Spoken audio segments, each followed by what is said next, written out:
اعوذ باللہ من الشیطان الرجیم بسم اللہ الرحمن الرحیم ان الذین کفروا سواء علیہم اانذرتهم ام لم تنذرهم لا یؤمنون ختم اللہ علی قلوبهم وعلی سمعهم وعلی ابصارهم غشاوة ولهم عذاب عظیم ومن الناس من يقول آمنا بالله وباليوم الآخر وما هم بمؤمنين يخادعون الله والذين آمنوا وما يخدعون إلا أنفسهم وما يشعرون في قلوبهم مرض فزادهم الله مرضا ولهم عذاب أليم بما كانوا يكسبون وَإِذَا قِيلَ لَهُمْ لَا تُفْسِدُوا فِي الْأَرْضِ قَالُوا إِنَّمَا نَحْنُ مُصْلِحُونَ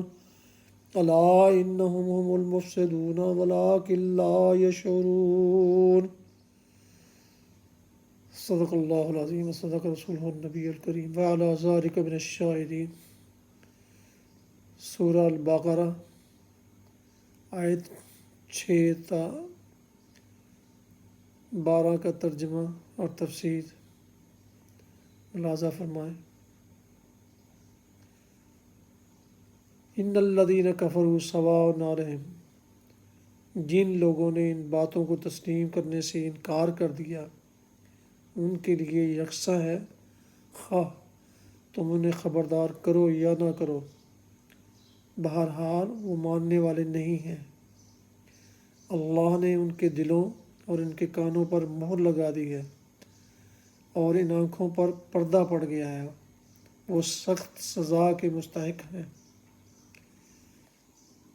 وَمِنَ النَّاسِ مَن يَقُولُ، بعض لوگ ایسے بھی ہیں جو کہتے ہیں کہ ہم اللہ پر اور آخرت کے دن پر ایمان لائے ہیں، حالانکہ در حقیقت وہ مومن نہیں ہیں۔ وہ اللہ اور ایمان لانے والوں کے ساتھ دھوکہ بازی کر رہے ہیں، مگر دراصل وہ خود اپنے آپ ہی کو دھوکے میں ڈال رہے ہیں اور انہیں اس کا شعور نہیں ہے۔ ان کے دلوں میں ایک بیماری ہے جسے اللہ نے اور زیادہ بڑھا دیا ہے، اور جو جھوٹ وہ بولتے ہیں اس کی پاداش میں ان کے لیے دردناک سزا ہے۔ جب کبھی ان سے کہا گیا کہ زمین میں فساد برپا نہ کرو تو انہوں نے یہی کہا کہ ہم تو اصلاح کرنے والے ہیں۔ خبردار، حقیقت میں یہی لوگ مفسد ہیں مگر انہیں شعور نہیں ہے۔ یعنی وہ 6 کی 6 شرطیں جن کا پہلے ذکر ہو چکا ہے پوری نہ کی، اور ان سب کو یا ان میں سے کسی ایک کو بھی قبول کرنے سے ان لوگوں نے انکار کر دیا۔ اس کا مطلب نہیں ہے کہ اللہ نے مہر لگا دی تھی اس لیے انہوں نے تسلیم کرنے سے انکار کیا، بلکہ مطلب یہ ہے کہ جب انہوں نے ان بنیادی امور کو رد کر دیا جن کا ذکر پہلے کیا گیا ہے، اور اپنے لیے قرآن کے پیش کردہ راستہ کے خلاف دوسرا راستہ پسند کر لیا، تو اللہ نے ان کے دلوں اور کانوں پر مہر لگا دی۔ اس مہر لگنے کی کیفیت کا تجربہ ہر اس شخص کو ہوگا جس سے کبھی تبلیغ کا اتفاق ہوا ہو۔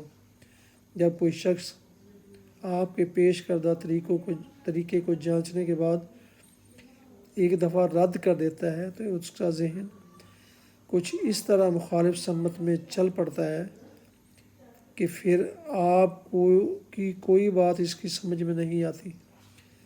آپ کی دعوت کے لیے اس کے کان بہرے اور آپ کے طریقے کی خوبیوں کے لیے اس کی آنکھیں اندھی ہو جاتی ہیں، اور صریح طور پر محسوس ہوتا ہے کہ فی الواقعہ اس کے دل پر مہر لگی ہوئی ہے۔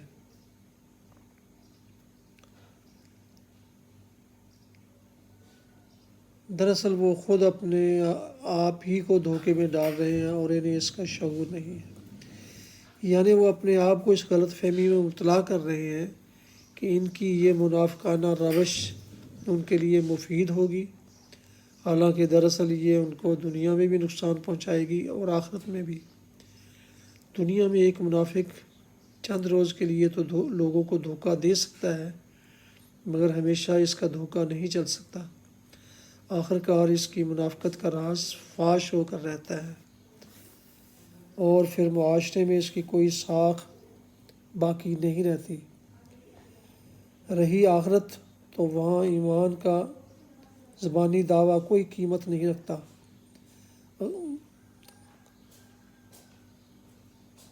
اگر عمل اس کے خلاف ہو۔ ان کے دلوں میں ایک بیماری ہے جسے اللہ نے اور زیادہ بڑھا دیا۔